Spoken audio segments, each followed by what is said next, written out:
When Tracy Hargrove slapped a $4,500 violation notice on my front door for dangerous wilderness activities, I didn't yell. I didn't argue. I just smiled. Because what Tracy didn't realize was that this petty, outrageous little fine had just triggered a chain reaction that would unravel her precious HOA empire, right down to the hand-embroidered Willow Ridge welcome sign on her designer porch. She thought I was just some reclusive loner who liked living by the woods. What she didn't know was that I spent 20 years walking through battlefields disguised as forests, and I knew how to track threats, expose lies, and build traps so quiet you'd never know you were inside one, until the door slammed shut. My name's Cole Maddox. I'm 50 years old, retired, and living in a quiet wood-fringed neighborhood called Willow Ridge in Northern California. Most people here drive hybrids and worry about deer eating their petunias. Me?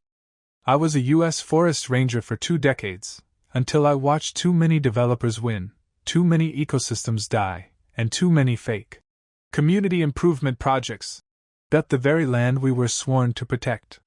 So I cashed out, sold everything, and bought a small cabin at the edge of a pine forest where the birds still sang and nobody told you what color your fence had to be.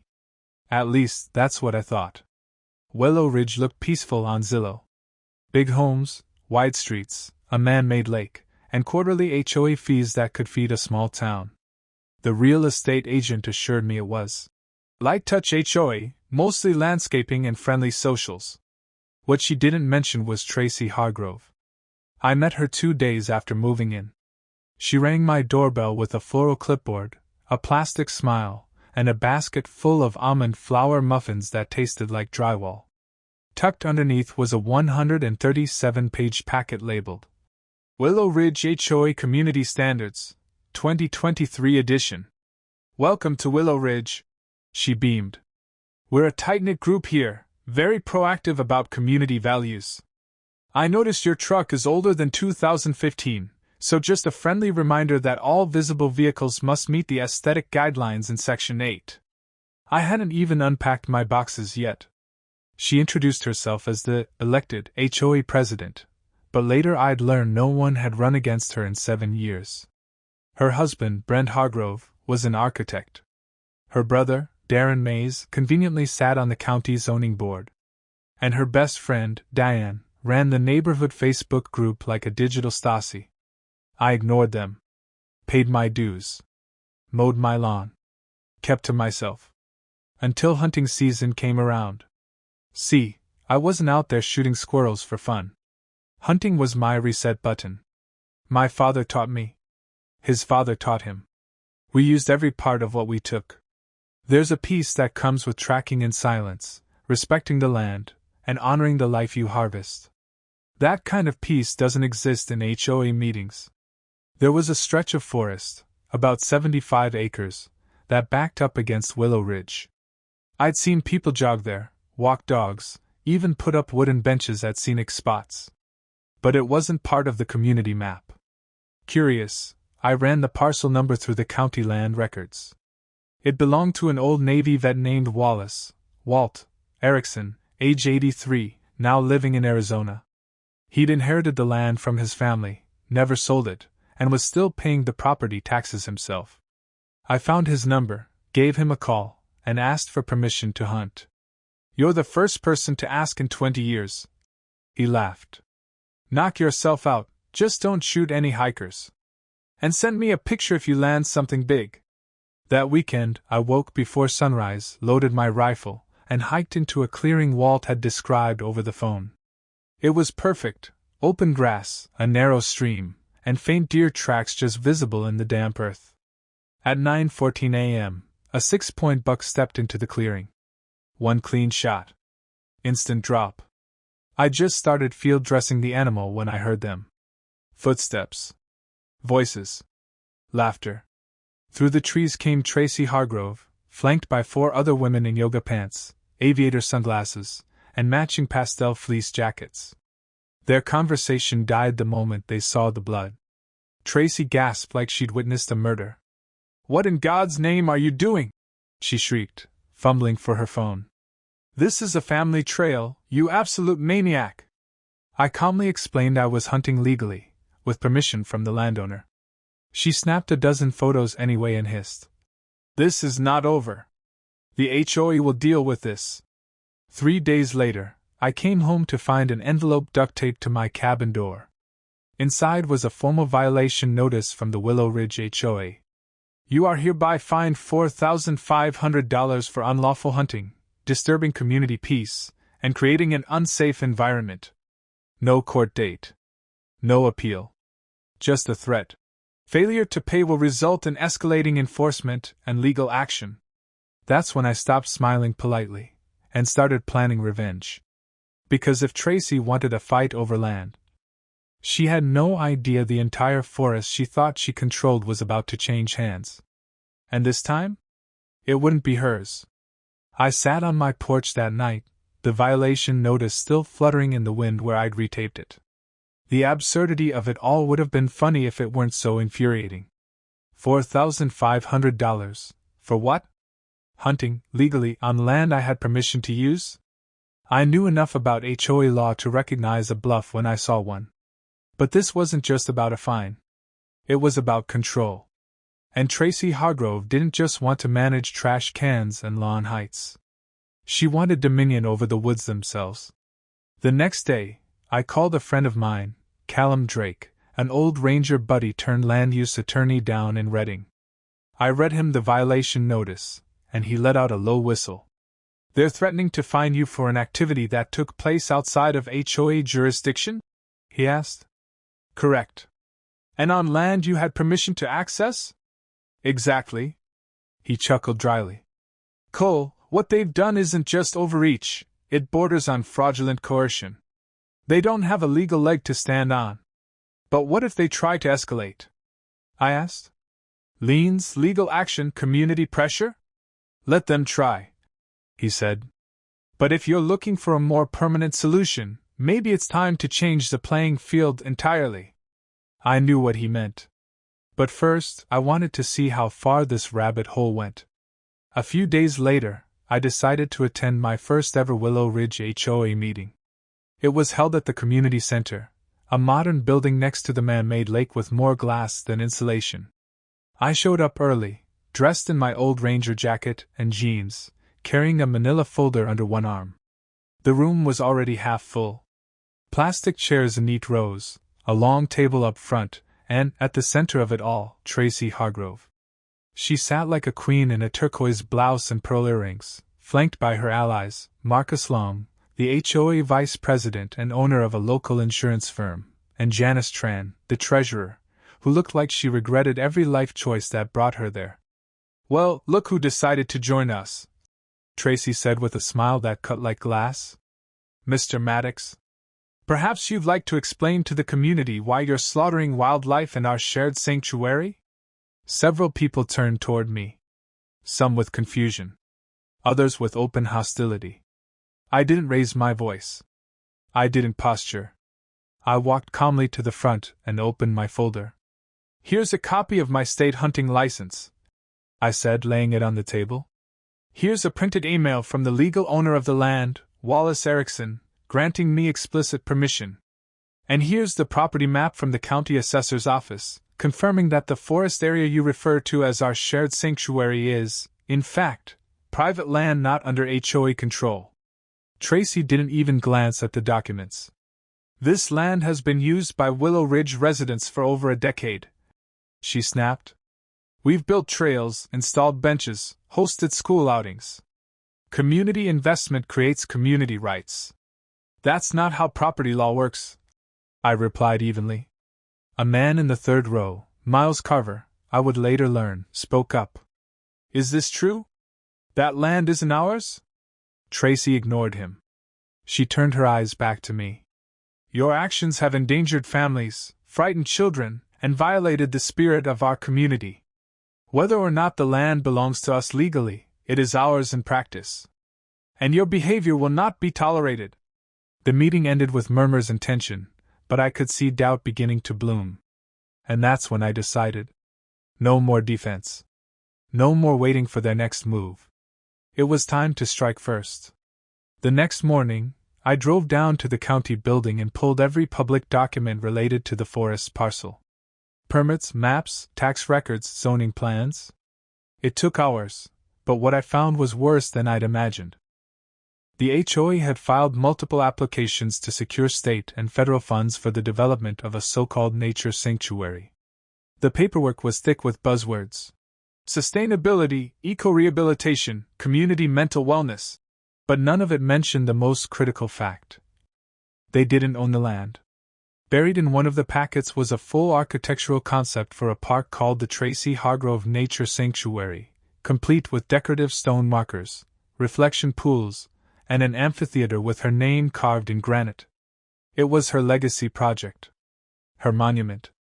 Built on land she didn't own, and never bothered to ask about. I needed to talk to Walt.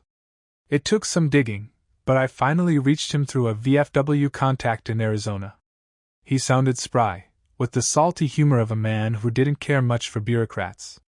"Cole Maddox? You're the ranger who called a few weeks ago?" "Yes, sir." "You get anything good out there?" I told him about the buck, the HOA, the fine, the trail benches, the park plans.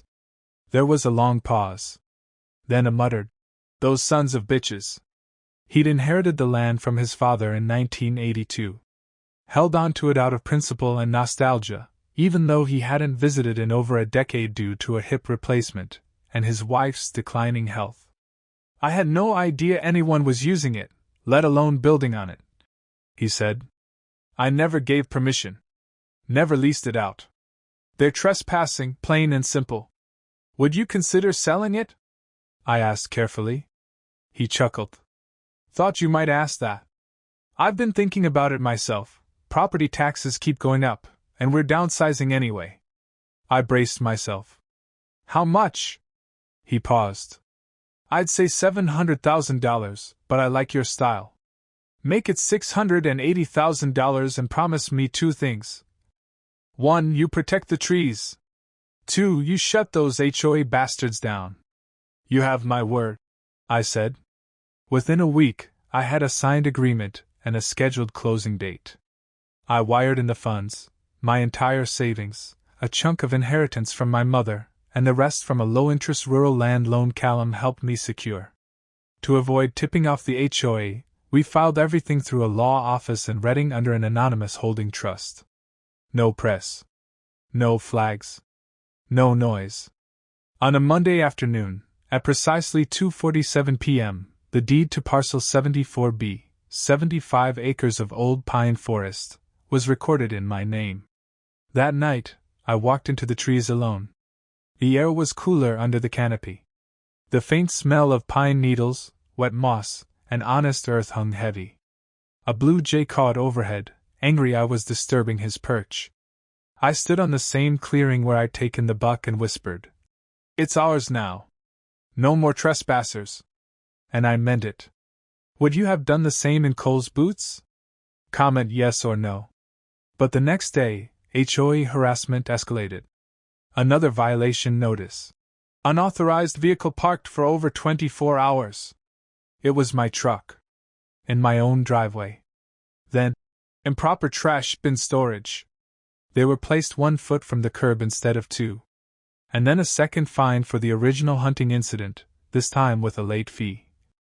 $4,850 total. Tracy was doubling down. But I had a plan, and it started with a knock at the door. "Cole, you busy?" It was Sarah Jenkins, a soft-spoken neighbor who taught environmental science at the community college. She wasn't part of the HOA inner circle, but I'd seen her pick up litter along the trail and quietly put out small fires in the Facebook group. "I heard from Janice," she said, stepping inside. "The treasurer. She's worried." "About what?" "She said Tracy's planning something big. A fundraiser next week. $1,000 minimum donation. Very exclusive." "For what?" "For the sanctuary," she said, lowering her voice. "But here's the thing," Janice admitted, "there's no account ledger for where the existing money has gone. Over $60,000 collected over the last 2 years. That caught my attention. "Who handles the transactions?" I asked. Mostly Tracy. And her husband's firm handles the design work, Hargrove Design Group. I didn't say anything. But I started connecting the dots. A secret fund. A company owned by Tracy's husband. No ledger. No permits. And now, I owned the land they were building on. That night, I called Callum again. Time to go from defense to offense, I said. We filed a cease and desist notice to the HOA board, legally notifying them that all activity on the forest land must stop immediately, including unauthorized trails, benches, and planned developments. Then I contacted the local paper, the Sierra Chronicle, and asked for a meeting with one of their reporters. Her name was Emily Chin. And she was about to make Tracy Hargrove very, very famous. 2 days after I handed the cease and desist letter to the HOA's Dropbox, they showed up at my door. Right on cue. It was Tracy, of course, in full performance mode, immaculate navy blazer, pearl earrings, a binder tucked under her arm like a weapon. Standing behind her were Marcus Long, with a stiff, nervous posture, and Brent Hargrove, her husband, the so-called architect, silent, hiding behind his designer sunglasses like a man walking into a courtroom unprepared. I didn't invite them in right away. Afternoon, I said, blocking the doorway. Is this a social call, or are you here to deliver another fine for breathing incorrectly on my porch? Tracy forced a polite laugh. We're here to offer a resolution. Funny. So am I. I opened the door wider and led them into my living room. On the coffee table sat a single manila folder, clean, centered, and waiting.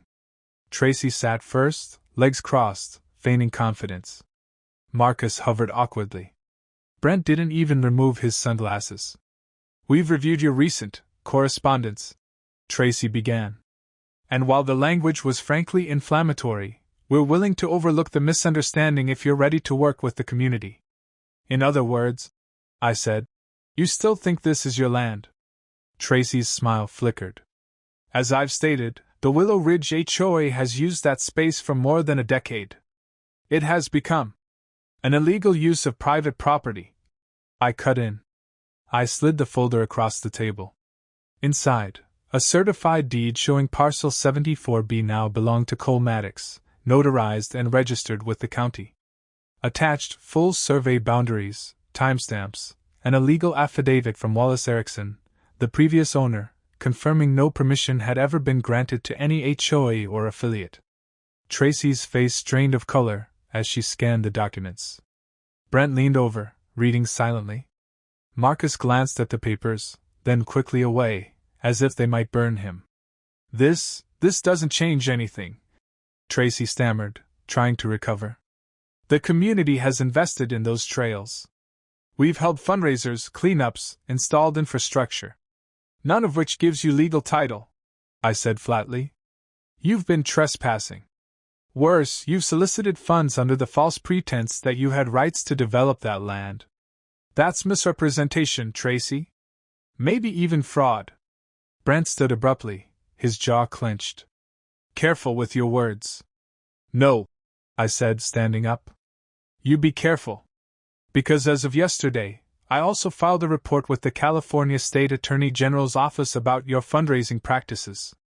If I were you, I'd start reviewing invoices very carefully. Tracy gathered the papers with trembling fingers, trying to maintain dignity. This isn't over, she muttered. You're right, I said. It's just beginning. That night, Tracy called an emergency HOA meeting. Flyers went out to every mailbox. The subject? Urgent community update, protecting our legacy. I went too. I wanted to see how far she'd take this performance. The meeting hall was packed, standing room only. Families with toddlers, retirees with clipboards, newcomers like me clinging to the back wall. Tracy took the stage like a politician, her voice brimming with false sincerity. As many of you know, she began, a recent land purchase has threatened the future of a beloved community space. The nature sanctuary we've nurtured for years is now under threat from a private individual who refuses to honor our shared values. Gasps rippled through the room. People turned toward me. Marcus displayed a digital slideshow, photos of trail cleanups, birdwatching groups, kids painting birdhouses. Then came the kicker, a glossy rendering of the Tracy Hargrove Nature Sanctuary, complete with amphitheater and stone dedication marker. She spoke of preserving community wellness, fighting selfishness, and pushing back against those who believe land should be hoarded, not shared. I didn't respond. Not yet. Instead, I waited until the next morning, when every household in Willow Ridge received a personal letter from me.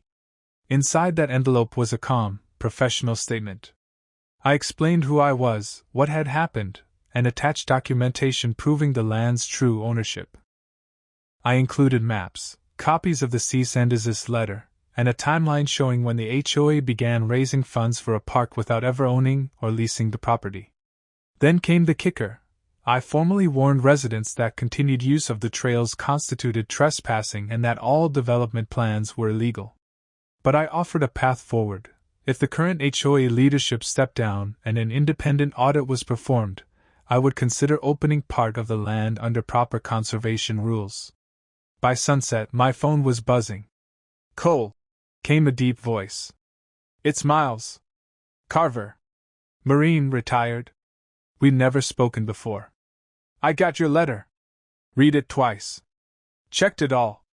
I don't like being lied to, and I don't like seeing neighbors thrown under the bus for calling out fraud." He paused. "I've got friends in accounting. You want help finding where the money went?" "Yes," I said. "I do."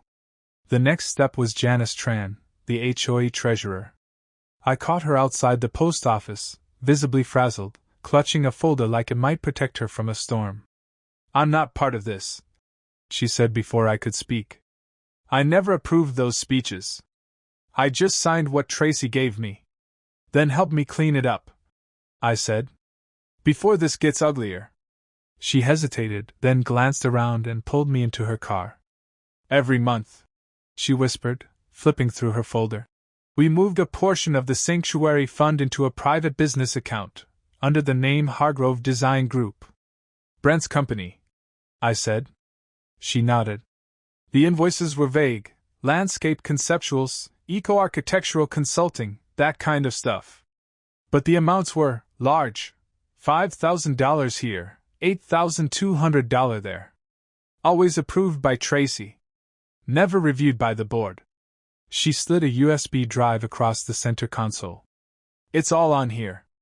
Transfers, internal emails, even one marked do not forward. I shouldn't be giving this to you. You're doing the right thing." She looked like she wanted to cry. "I didn't sign up for this. I just wanted to plant flowers and stop people from painting their shutters neon green. Hit like if you've ever wanted to shut down an HOA with facts and fire." That night, I sent the USB contents to Emily Chin, the reporter. She called me within the hour. "This is huge," she said. "Payments to a company owned by the president's husband? No competitive bidding? No oversight? And no legal right to the land the whole project was built on," I added. She whistled. "You sure you're not running for office?" "Nope," I said. "I just like trees." Emily's article dropped the next morning. Front page. Full color. "Sanctuary of Deceit, HOA raises thousands for park on stolen land." Subheadings included: "Where did the money go?" "Conflict of interest, husband's firm collected tens of thousands from HOA funds." "New owner speaks out, I just wanted to hunt in peace." The fallout was immediate. Social media exploded. Some neighbors defended Tracy. But most? They wanted answers. People began demanding full financial disclosures. Several HOA members submitted resignation letters within 48 hours. Tracy, for once, went silent. Until the very next Saturday, when she tried her final move. She posted a call to action in every Facebook group, email thread, and mailbox. "Walk to reclaim the sanctuary. Bring your kids, your walking sticks, and your community spirit. We won't be intimidated by selfishness." A mass trespass. I saw it coming. And I was ready. By the time Saturday morning arrived, the air in Willow Ridge was thick with tension and dew. Tracy's walk to reclaim the sanctuary was scheduled for 9 a.m. sharp. Flyers were stapled to trees, emails blasted through every mailing list, and the HOA Facebook group was on fire with hashtags like #TakeBackTheTrails and #StopTheLandGrab. What none of them realized was that I'd been 2 steps ahead, again. The night before, I finalized the state certification designating Parcel 74B as a private ecological reserve, protected under the California Wildlife Stewardship Act. The land now had conservation status, permanent signage, and posted legal restrictions. I even installed a solar-powered kiosk at the main trailhead detailing the property boundary, the law, and the penalties for trespassing. And I'd also called the sheriff's office. Just in case. At 8:56 a.m., I stood beside the new steel gate, arms crossed, watching as over 30 residents began to gather beyond the tree line. Tracy was at the front, decked out in brand-new hiking boots and a matching windbreaker, gripping a walking stick like a staff of justice. Brent trailed behind her, looking more reluctant than righteous. A few teenagers had cameras. Some neighbors held hand-painted signs reading, "Our Sanctuary," and "Land for the People." Tracy approached the gate and announced loudly, "This fence is illegal. We have walked these trails for generations. We demand access now." She reached out to unlatch the gate. That's when the patrol cars rolled in. 3 units. Deputies exited slowly, calmly. Leading them was Detective Arlo Jensen, who'd quietly taken over the financial misconduct investigation after Emily's article went viral. "Ma'am," he said, stepping forward, "you are organizing a mass trespass on legally designated private conservation land." Tracy sputtered. "This is community land. He can't just fence it off." Detective Jensen didn't flinch. "This property was never owned by Willow Ridge. The current owner has submitted a cease and desist, registered conservation protections, and filed reports of previous vandalism and financial fraud connected to this area. If anyone crosses this line, they will be subject to arrest." The crowd faltered. Some backed away immediately. Others glanced nervously between Tracy and the deputies. Even Brent stepped aside. "You're all giving up?" Tracy cried, voice cracking. "After everything I've done?" A silence settled, heavy, revealing. And just like that, they left. The next week brought a blizzard of subpoenas. With the documents Janice and I provided, investigators uncovered over $82,000 funneled into Hargrove Design Group and 2 shell companies tied to Darren Mays, Tracy's brother and a zoning board member. Tracy was forced to resign as HOA president, and the county ethics board banned her from holding any leadership role in local associations for 10 years.